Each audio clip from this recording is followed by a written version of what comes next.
angular position, angular velocity, and angular acceleration. Again, we're going to be dealing with things that spins, like a bicycle, the wheel spinning, turning.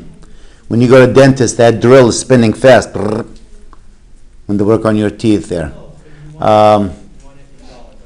If you go to Six Flags and you go on that, what is that ride called? It looks like swings in it. It starts spinning. You go flying to the outside. Remember that ride? Tomahawk. What is it? Tomahawk. Is that what it's called? I think so, yeah. Springs. No, it doesn't go off. It means like a rope. The rope that's... You also have the one where the bottom drops out and you're stuck to the wall, a Six Flag. Spins so fast and like... Is that the Tomahawk? That's also deals with this topic here. Why do you stick to it? First, they make sure there's like you're stuck to the wall. They got to make sure that wall is rough there, so it's not really made out of something smooth where you slide down. So the kinetic friction, the static friction has to be high. How fast you need to make it spin, because you want that force, mv squared over r, to be large enough. It keeps you from sliding down too, because the normal force is large, now the friction force is large. Now, when things are turning, the distance measured actually, it's in radian. We use theta, so position, angular position,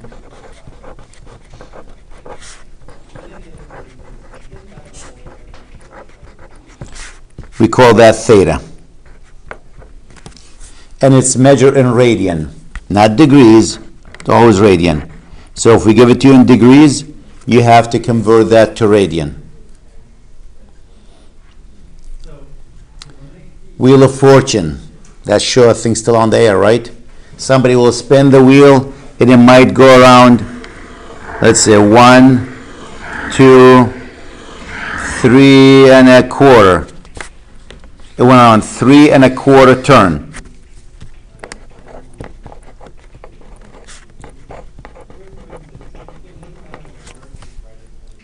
What is theta? That's the angular position. How far, bless you, how far did it go?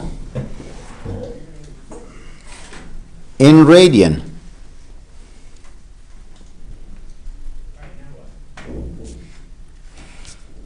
Each turn is equivalent to what? How many radian? 2 pi, yes. So 3.5 or 3 1/4 turns over 1. A turn, or revolution we call it, has how many radian? 2 pi.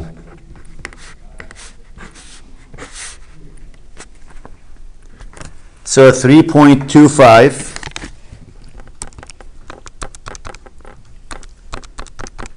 times 2 pi, which is 20.4 radian, rad.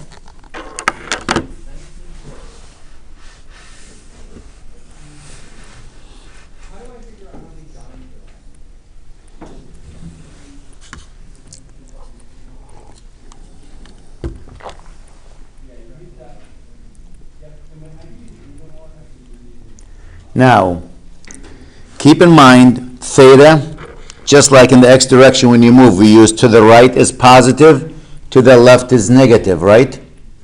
Theta is positive if you go which direction? Clockwise or counterclockwise? Is positive. Yep, positive. Like when you measure in angles, isn't this the positive direction? When you go in this direction, this is negative. The theta is positive, you go counterclockwise.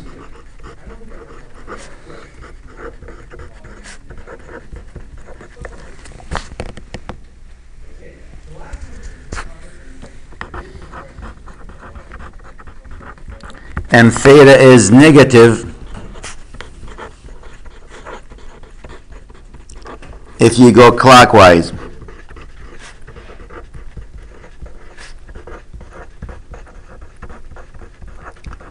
Just like when we did the x direction, we said to the right is positive, to the left is negative. When we did up and down, we said up is positive, down is negative. So we have to decide which way is positive, which way is negative.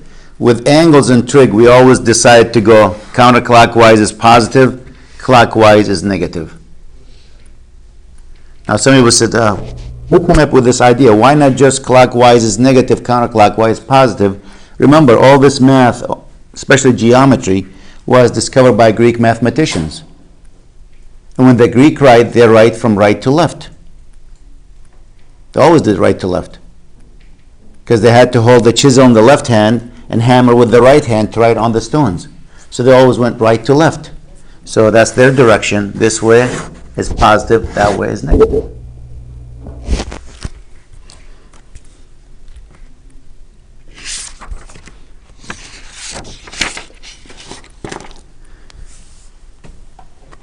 So remember, 1 rev, when you hear rev, that equals 2 pi radian. A turn or revolution.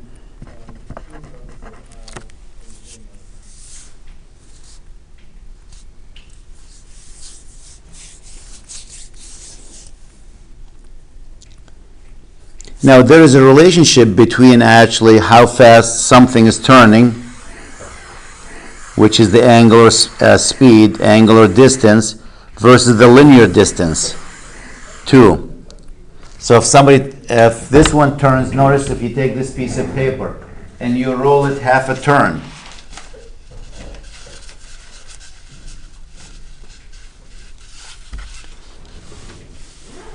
where'd you go?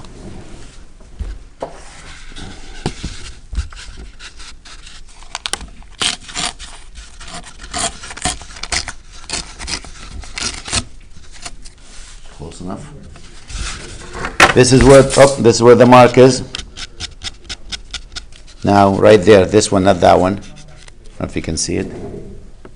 If I roll that paper, if I start here and I roll it, and the paper is going to stay behind, notice that's the linear distance. This is the angular distance. How fast, how many radian did it turn? Each turn is equivalent to what? Isn't that the circumference of a circle? So you can get actually what that linear distance is based on how many turns that you made and based on the radius. It's called the circumference, which is 2 pi r. We found out we call that the arc length. If you want to find what the arc length of this, if you turn this a quarter radius or quarter turn, you go from here, let's say to here. What's the length of that paper?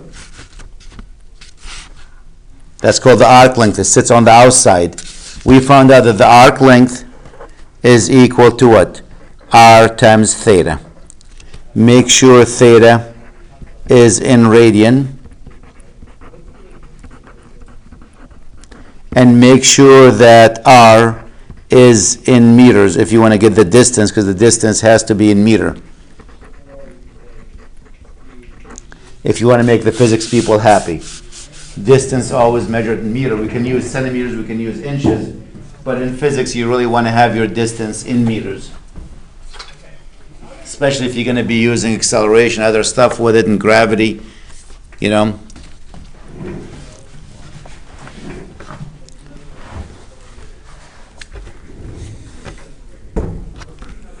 So if we take a roll of paper like the one you're looking at, and let's say the radius for that, let's measure the radius for this paper. We'll see if it's accurate. I can't really measure the radius, so I go diameter, end to end. That's easier for me to see. And end to end, close to about, on this case, because the paper is being used, 8.5 centimeters. A little bit more than 8.5 centimeters. It's almost 8.7 centimeters. So the diameter, end to end,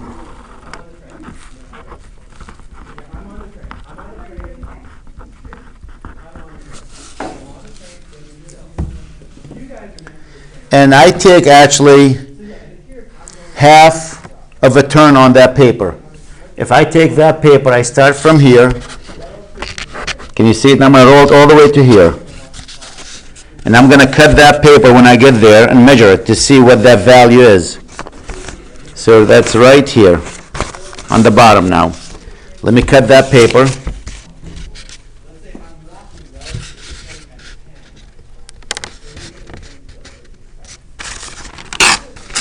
Oh. And what's the length of that paper? This paper has a diameter of 8.7 centimeters, and I turn the paper half a turn. What is the length of that piece? I'm not going to measure it yet. I'm going to do the math, and I'll measure it to see if we're right. I'm going to measure it this way and see what that number. Well, the arc length, it's R times theta. R is half of that. What's half of 8.7? 4.35, is it?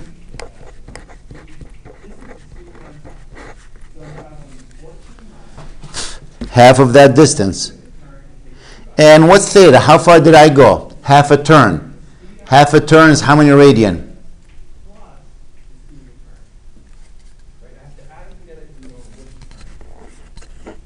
What's half a turn?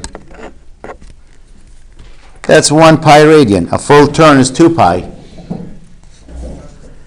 So 4.35 times pi, 13.7 centimeters.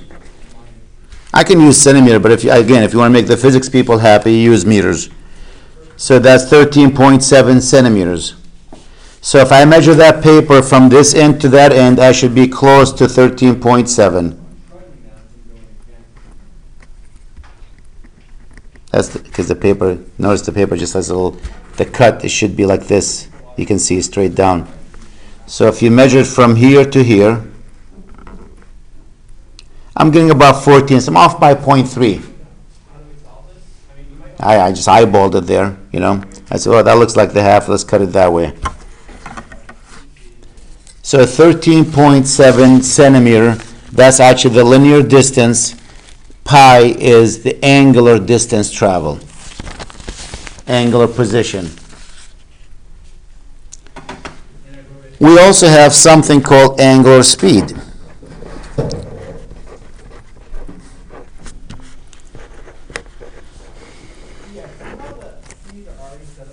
And the angular speed, we use W for that. And the unit for that is radian per second.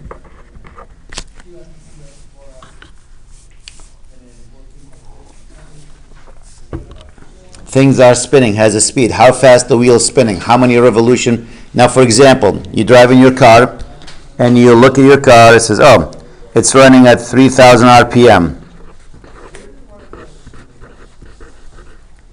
You have that RPM gauge in the car that tells you how hard the engine's working. 3,000 RPM. What does RPM stands for?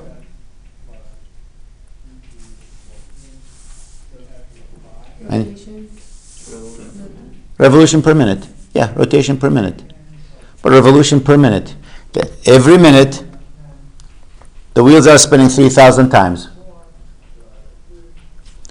So that's revolution per minute. So 3,000 revolution per minute. That's what that means. Well, if I want to find W here, angular speed,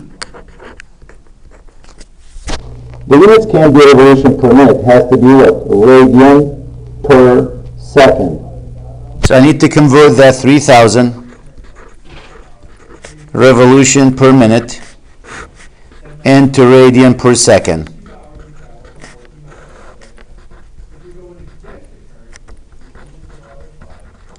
Each revolution has 2 pi radian. Now my units are radian per minute. Notice I have minutes on the bottom. So I need minutes on the top.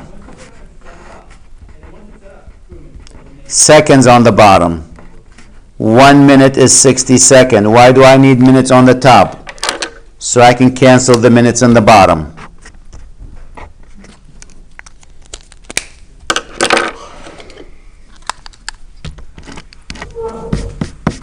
So if I do my math here, 3,000 times 2 pi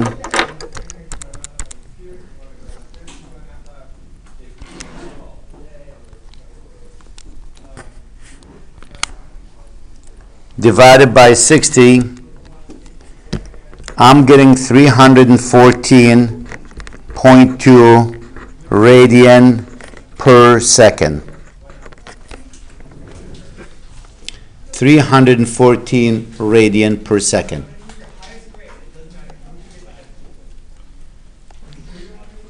Now, again, there is a relationship between how fast the wheel is turning and how fast, for example, your bike. If you're pedaling your bike, let's say you rode your bike to school. I used to ride my bike every day to school. Loved it. Till I saw a nasty accident. Almost killed a person. I stopped doing it. But I was doing it 5 days a week from Wilbraham all the way here.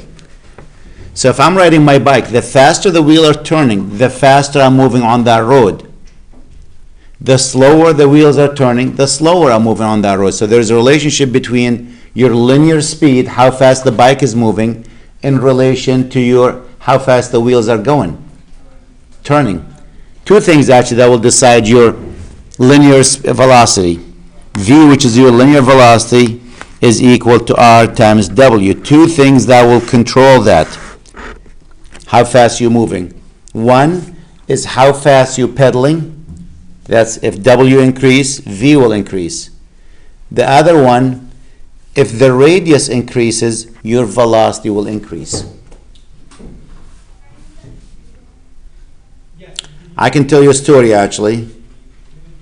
July 11th, that's coming up, is my 30th anniversary. So before we get married, we were just dating. My wife and I went to the Cape for a day.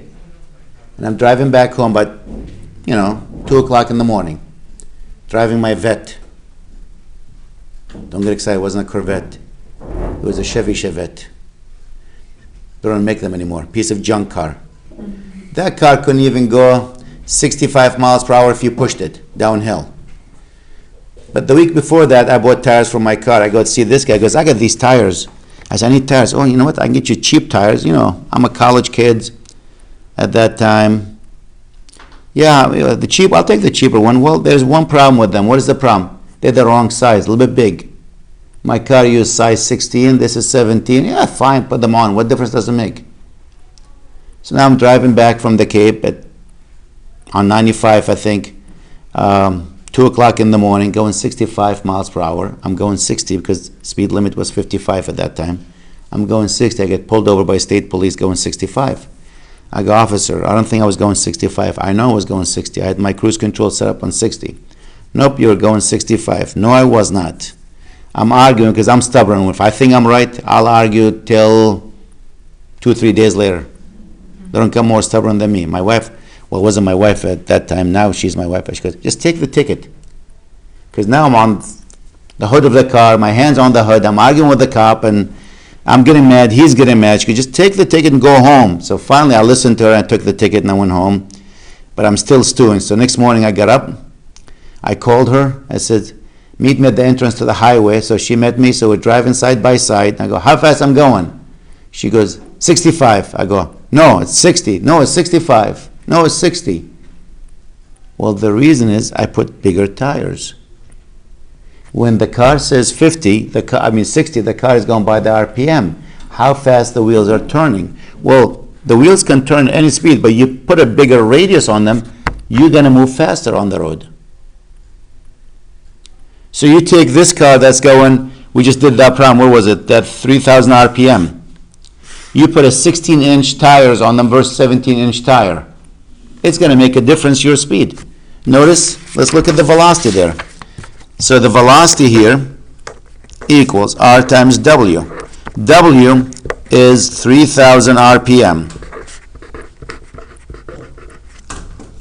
which means 314.2 radian per second. You put a tire R of 16 inches. Where's my ruler?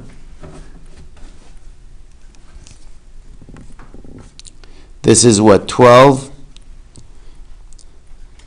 Is it 16, 17? Let's say 16 inch. That's a small tire, actually. That's only this big.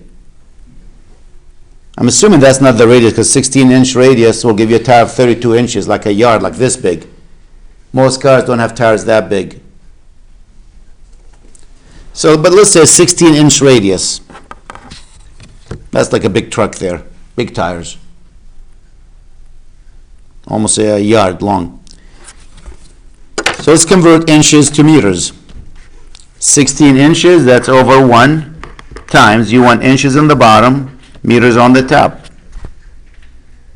1 inch, what was that cheat sheet? I have it here. Length. 1 inch. It's 0.0254 meters.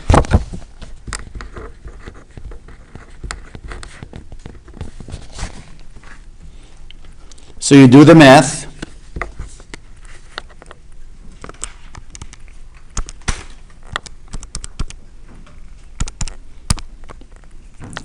It's 0.4064.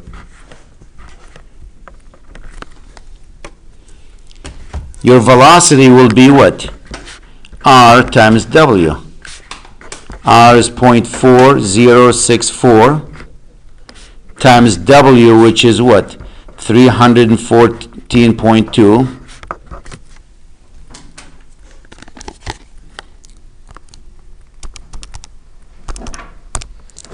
That's 127.7 meters per second.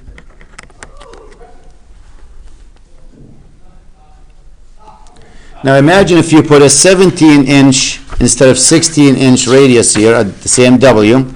Repeat the process.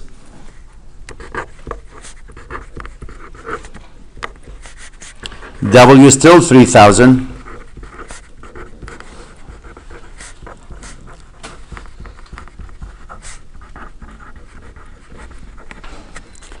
R is going to be 17 inches now, which is I got to multiply it by 0.254, 0254.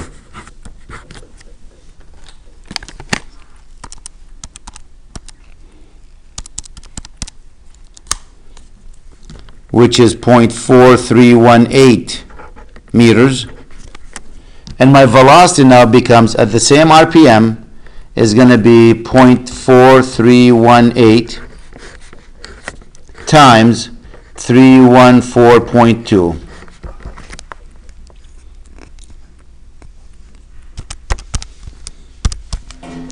Which is 135.7 meters per second. There's a big difference in my speed.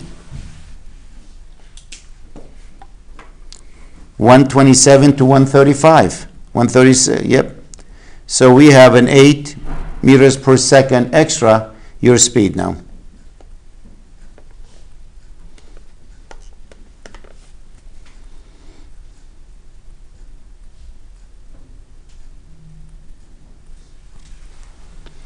Again, if you change W, your velocity will change. The best way to see that, actually, if you're a skier, anyone skier here? You do, Rebecca? Okay, when you go, they have these chair lifts, and basically what you have is a big wheel there, and the chair is on the wheel. If they want to make you go faster, they just crank the speed on that wheel. So as the wheel starts spinning faster, you go faster. They want to slow, if there's not many people, they slow that wheel spinning, how fast spins there, and the chair will move slower. You can also see that with bicycles. What do I mean by bicycle? When you're going uphill, you're pushing, your legs are getting tired. What do? You switch gear. You go to a smaller gear. A smaller gear now, you're not going that fast because the gear is small. You're pedaling, but you're not going that fast. But what that does when we get to chapter 11, the torque now, that pushing force becomes less. I don't have to push that hard. My legs are not killing me anymore. I can climb that hill now. So you change W, V will change. You change R, V will change. Increase one, you increase the other one. That's the relationship between linear velocity and angular velocity. And the last one in this section is angular acceleration.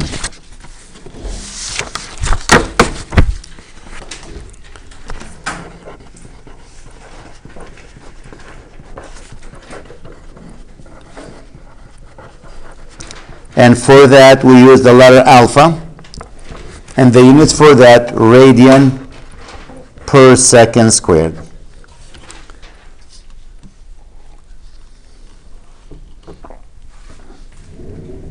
Radian per second squared.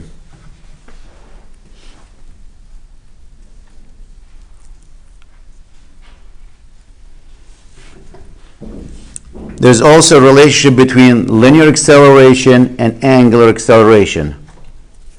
Linear acceleration is equal to r times alpha. Just like linear velocity was r times w, linear acceleration is r times alpha.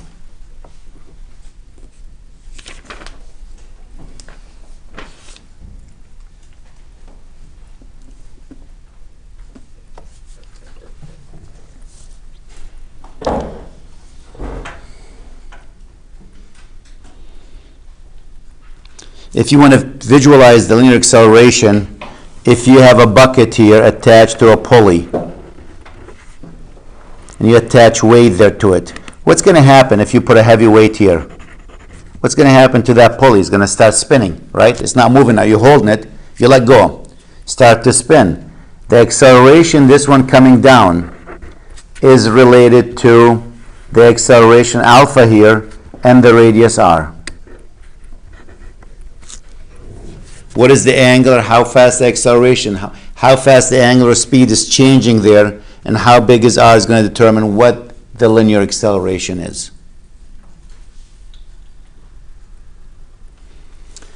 So if you notice now, in the past, we use x for a distance. Today we're using what? Theta, when things are going in a circular pattern there. We use v for velocity. Today we're using what? W, angular. We use a for acceleration. Today we're using alpha.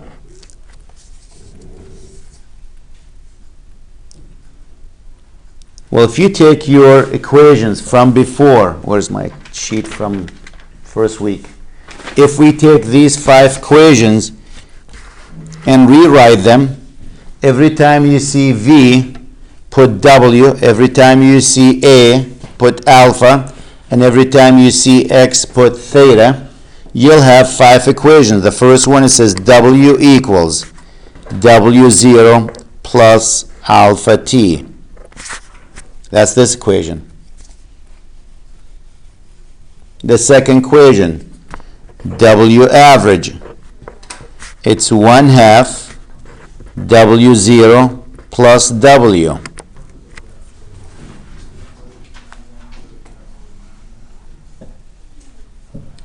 The third equation, distance, x is distance. We don't use x here, we use theta. Theta equals theta 0 plus 1/2 w0, w, plus w times t. Replace x with theta, replace v with w. The fourth one, theta equals theta 0 plus w0t plus 1/2 alpha t squared. All I'm doing again, I'm taking x, replacing it with theta. I'm taking v, replacing it with w. I'm taking a, replacing it with alpha. And the last equation, w squared equals w0 squared plus 2 alpha theta minus theta 0. And if you don't like that, you can use delta theta here. So those are the same five equations.